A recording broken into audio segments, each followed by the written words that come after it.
Hey everybody, and welcome to another episode of GSP TV. I'm so glad you've joined with us today. This week we're going to have another message from Pastor Mark Saundercock of C3 Church in Oxford Falls, Sydney, Australia, and I know that you're going to be blessed. After that, we're going to get an inside look into credit counseling and what credit counseling is when I interview Eric, who is a certified credit counselor and also an account manager here at Christian Credit Counselors. And we're going to get some insight into the world of a credit counseling and how it all works. Now, if you've missed our previous episodes with Pastor Mark Saundercock, make sure that you check back the last 3 episodes. There's been some powerful teachings on giving and faith and finance you don't want to miss on all the incredible wisdom that he shared in previous episodes. Now, I want to give you some feedback we received from one of our clients and Facebook fans who responded to a question we posed on our page about people who have been deceived by debt settlement companies. Shirley said, "I wish I had found you first. My husband and I signed up for 2 others, being debt settlement companies, and the second really messed up our credit score. It's taking forever to get it fixed up." And hey, thank you for sharing with us, Shirley. And if you have something to share, go ahead, comment on this video or connect with us online through our social media, through our website. And we're going to be talking more about the dangers of debt settlement later on in our program when we talk with Eric. But first, it's time for today's practical teaching with Pastor Mark. He has been a pastor at C3 Church, Oxford Falls in Sydney, Australia for over 20 years. He's planted 3 churches and is currently a principal lecturer at the C3 International Bible College. So don't go anyway. We're going to be right back after this. Hi, I'm Mark Saundercock. I'm one of the pastors at C3 Church, Oxford Falls, Sydney, Australia. And it's a real pleasure to be with you today. I want to share some things just on our finances. And you know, it's not how much you give that counts. I remember I was preaching in India years and years ago, and I went to this little village, and I was preaching the Word of God there, and there was a bit of a move of God, and almost this whole village got saved. They all came to Christ. And at the end of the meeting, it was a wonderful time. They were dirt poor. They had absolutely nothing.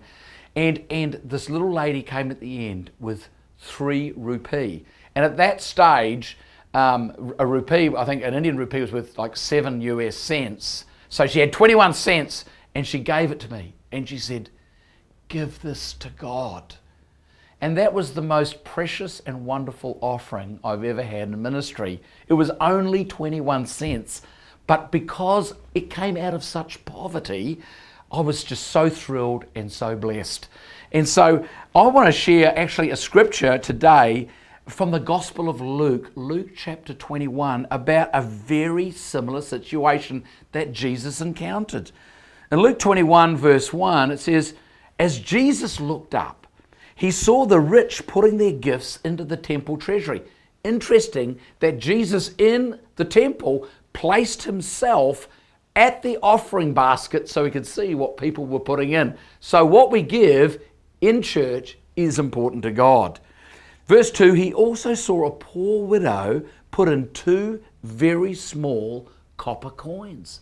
This was only worth a few cents. It was minuscule in its value. But what did Jesus say? "Truly I tell you," he said, "this poor widow has put in more than all the others. All these people gave their gifts out of their wealth, but she out of her poverty put in all she had to live on." Now here's an interesting thing. Here is this woman, point 1, giving out of lack. And you might not have a lot today, but isn't it incredible as you bring an offering or a tithe to God and bring it to your local church and give it to God, God is blessed with whatever you bring to him. And Jesus commended this woman who gave out of her lack. And to him, that was a big offering. That was a significant offering. Now here we go. Often in church though at the moment, you might go, "Oh yeah, but the ministers, where does the money go? I don't trust the ministers," and all this sort of stuff. Well, it's interesting. Just before this passage, directly before it, in Luke chapter 20, And verse 46, Jesus said this, beware the teachers of the law. And they like to walk around in long robes, and then it says, they love to be greeted in the marketplace and have the best seats at the feasts. And it says this, verse 47, Luke 20, they devour widows' houses and for a show make lengthy prayers. They're going to be punished severely. So here was this widow bringing 2 copper coins, and yet the verse before, Jesus said, you know what, these teachers of the law, they love to rip off widows. But here's the thing, Jesus didn't go to the widow, don't put those coins in, this priesthood's corrupt, the ministers at this church aren't any good, don't give it. No, you know what?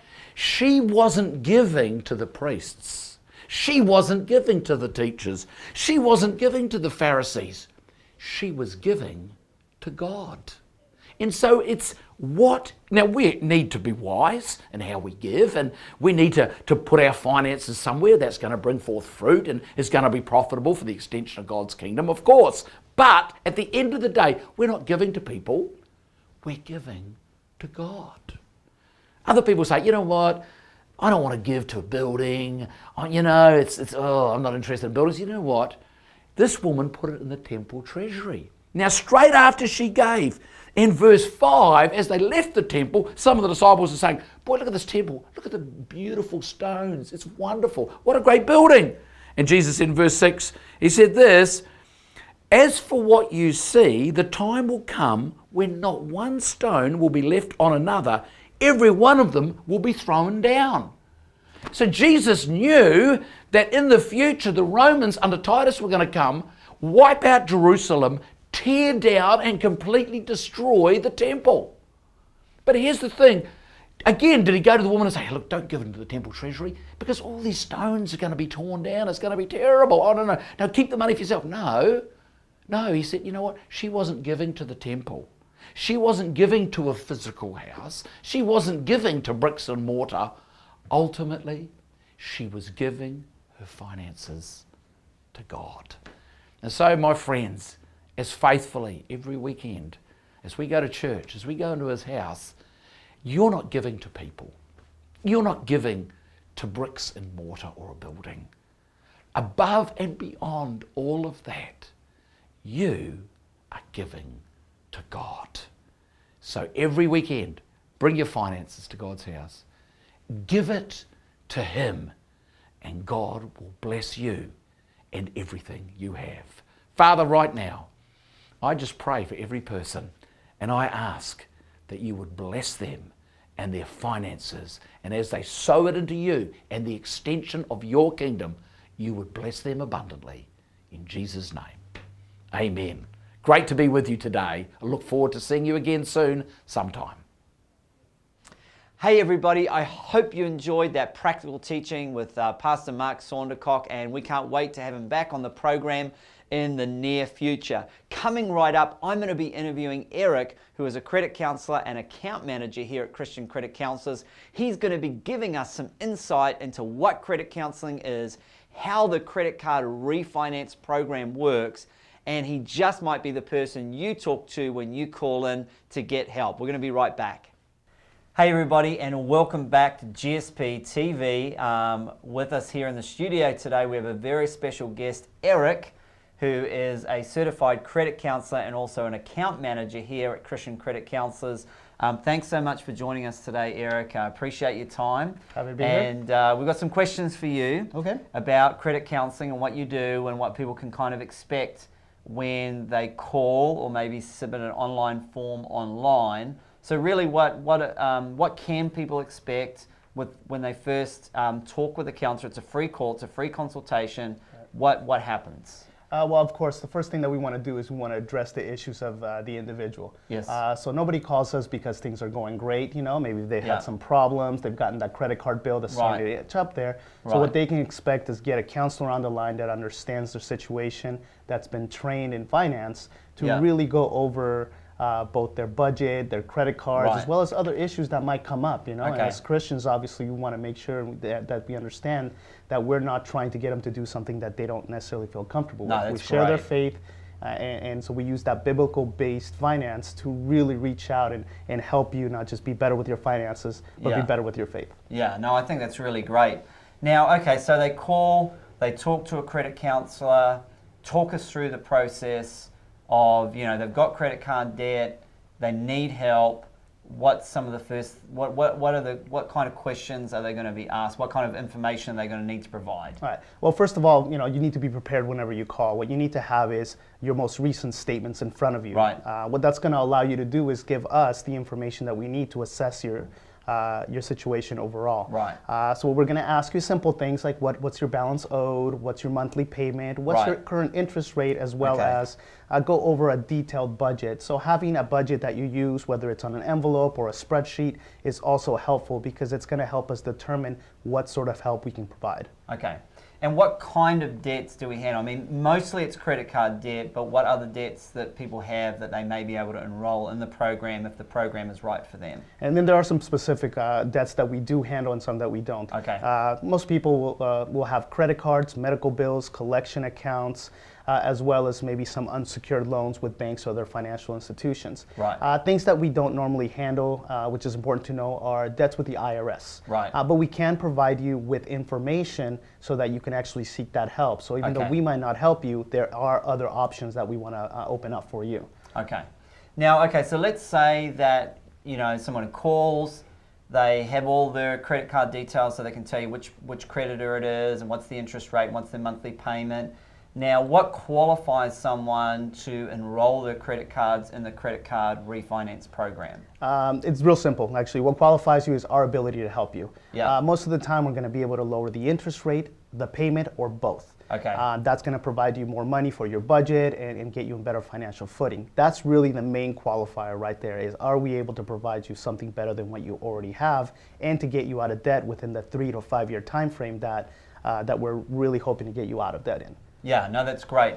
Now, what happens with the, you know, some people go, well, what happens with my credit score? They're really worried about the credit score. Now, the FICO website says that credit counseling does not affect your credit score in a negative way. So that's good news for people that they can feel comfortable about.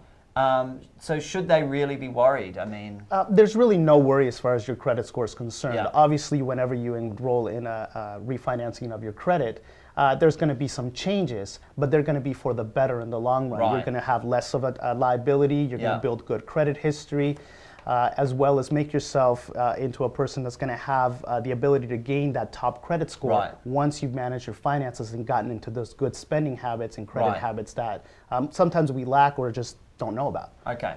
So that's great to hear. Now, they get the free consultation, which is fantastic. They talk to the credit counselor. The credit counselor is then going, all the interest rates and the creditors. What then does the credit counselor provide for the person who calls? Well, we provide them obviously with a detailed analysis of their financial situation. Okay, they get so a budget. Do a budget, great. Exactly, and we will go through it line by line and suggest things that we might see through our experience that might be able to help you out, as well as provide other resources. Okay. We have other educational resources that can help out the individual based on their need. What they're also going to get is a debt management plan tailored for them. Specifically, that's going to help them get out. No two people are alike, so there's no reason to have a one-size-fits-all answer. Okay, great. And so what will happen, therefore, is they'll get the counselor will then give them a debt management plan which has the lower interest rates and a lower monthly payment as well within the plan. Right. That's correct, right? And That's absolutely correct. Yeah, and then are they obligated to sign up? Of course not. No. I mean, really, more than anything else, this is a free consultation with no obligation. At no point are we taking account numbers, payments, or anything like that. In fact, as a ministry, our first goal is to see if we can help you and show you that there's a way to get out of your situation. Now, if you do choose to enroll in that debt management plan, great. But if you don't, you've at least looked at the options and you'll have somebody to talk to that will give you every option available to you so that you can make the right decision for you and your family. Yeah. Okay, so let's say someone calls and they're like, okay, they see that the percentage rates are good, the monthly payment's good, and they want to enroll, but they're worried because they're like, oh, I don't want to lock myself in forever. Now, that's not the case because even if they do enroll, can they cancel out at any time, or do they have to give a notice, or tell me how that works? Sure, and necessarily this is a really common thing. Most of the time, people get into a better financial situation throughout the course of this program, and they call up and say, you know what, I don't need to be here another 2 years. I can pay this off tomorrow. Wow, that's fantastic. And it happens quite a bit because we build that foundation for them. There's no penalties for doing that. In fact, we encourage it. Our whole goal is to get you out of debt, not to keep you going and going and going. But you know, there are other situations where maybe people just cannot continue. Again, we're not going to penalize them. We're going to try to help them out. Whenever that's possible. Okay. So one way of finishing off the program is to just pay the debt in full, and maybe the program may not be working for some people. I guess you get that from time to time. Do they have to give any notice to cancel, or how does that work? It's a brief notice, usually a week or two ahead of time, so we know. But we will try to work with the individual. The account manager, like myself, once you call them, we'll let you know what's appropriate for your situation. Okay, so that's great. So really, it's a really great, and it's great to talk about this so that people understand, when you call, exactly what's going to happen, so you're not freaking out. That they call, they get a budget, they go through a budget with them, they talk about the new interest rates on the credit card, new monthly payment. Then the caller will be able to say, hey, if this is right for them or not. If not, then that's no problem. And if it is a good plan for them, if at any time they can cancel out at any time. Obviously, we recommend people don't cancel out until they've paid off the debt in full, because the idea is to get people debt free.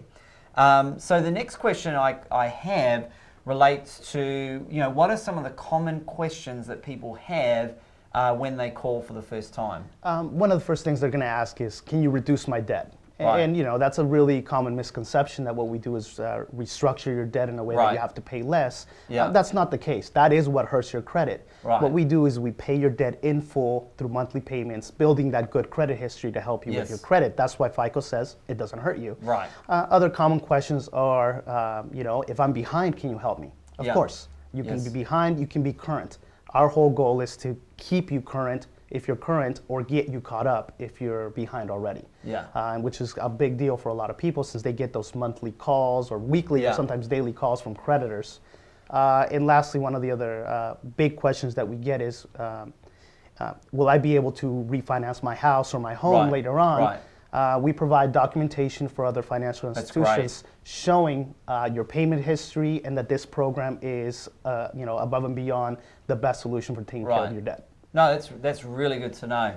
Now, I guess that could be possibly one of the most common misconceptions when people call, is they think the debt's going to be restructured or reduced, and in reality, what's really happening is it's just the interest rate that's being lowered.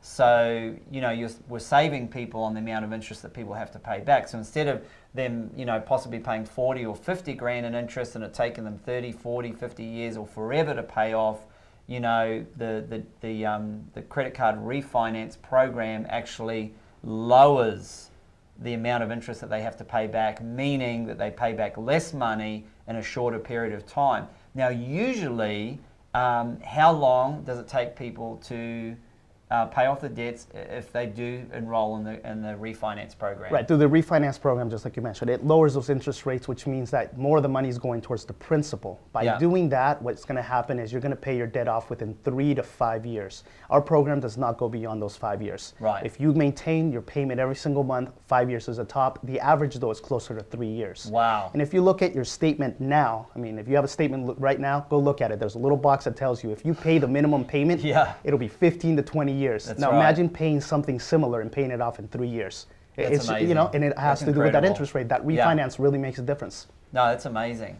So I guess what people are thinking about when they talk about the debt restructuring or debt reduction is debt settlement, which is very dangerous. Can you explain a little bit about why it's so dangerous and why people should be aware of debt settlement companies? Right. Debt settlement is actually something that's very dubious. It's a very gray area of finance. What they tell you is this big promise of you'll pay half, you're going to pay low monthly payments, and in the end, we will negotiate with these creditors so that you're out of trouble. The reality is you're paying a company to hold your money while your accounts go unpaid. And I don't have to tell you what happens to your credit if you don't pay. Oh my gosh, it's completely destroyed. To top it off, it opens you up to things like lawsuits and wage garnishments, as well as harassing phone calls at home, at work, to friends and family. Yeah. And it's not uncommon for that to happen because they're very aggressive people that are coming after you for money that's owed because you didn't pay. Yeah. We obviously differ because we do the exact opposite. Pay your debt in full. Yeah. Pay it on monthly payments, and maintain a good relationship with your banks. Yeah. Well, and it's the biblical, ethical way the Bible teaches to pay back the money that you owe. And, if you make the decision to get a credit card, you spent money that wasn't yours, and, we're obligated as Christians to pay it back in full. And, of course, credit counseling just helps people lower that interest rate to make it a whole lot easier to pay it back in a quicker amount of time. Now, you've talked to many people, probably heard a lot of horror debt settlement stories. Why don't you share maybe one horror story that you had with somebody who was really badly burned by debt settlement? Oh, absolutely. I mean, I can think of many. One in particular that sticks in my mind is a woman who, been 2 years with a debt settlement company, was at the cusp of being sued by 3 at least of her creditors. Wow. Other ones were harassing her. Yeah. We were to come in, help her get some of the money back from, or show her how she can get the money back from this company, to use that towards down payments for her creditors, and then begin making monthly payments, arrangements. To this day, I'm happy to report that she's not just out of debt, but started her own business. Wow. Because she was able to get the loans from a bank because she fixed her credit by doing it the right way. Brilliant. So she went from being at the cusp of despair to the top of the mountain, to the summit, because she did the right thing, the ethical, moral That's thing. Incredible.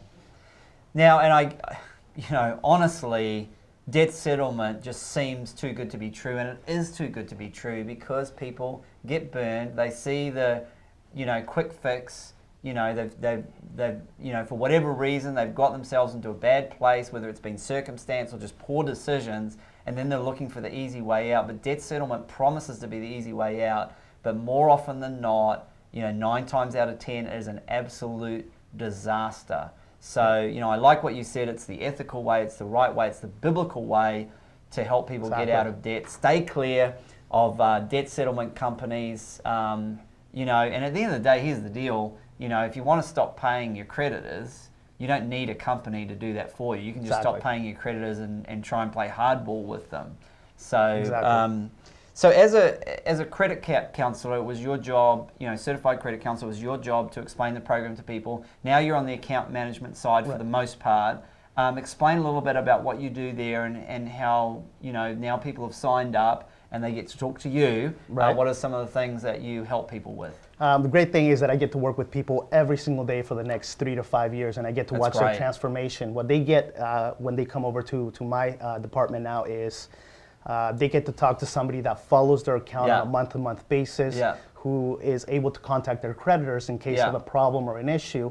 And again, a counselor they can continue to talk to on a month-to-month basis should things get difficult. That's great. My job is to counsel them and support them every step of the way until they finish the program. That's so good. And make the arrangements that need to be made. Sometimes, things don't go well. You might need to ask for a few extra days before your payment is due.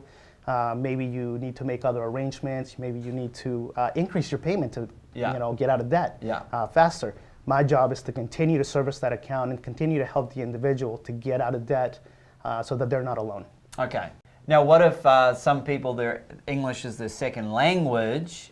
Do we have bilingual staff members? Actually, you're looking at one of the bilingual staff members right here. Hablo español para todas las personas que están ahí que inglés no es su primera lengua.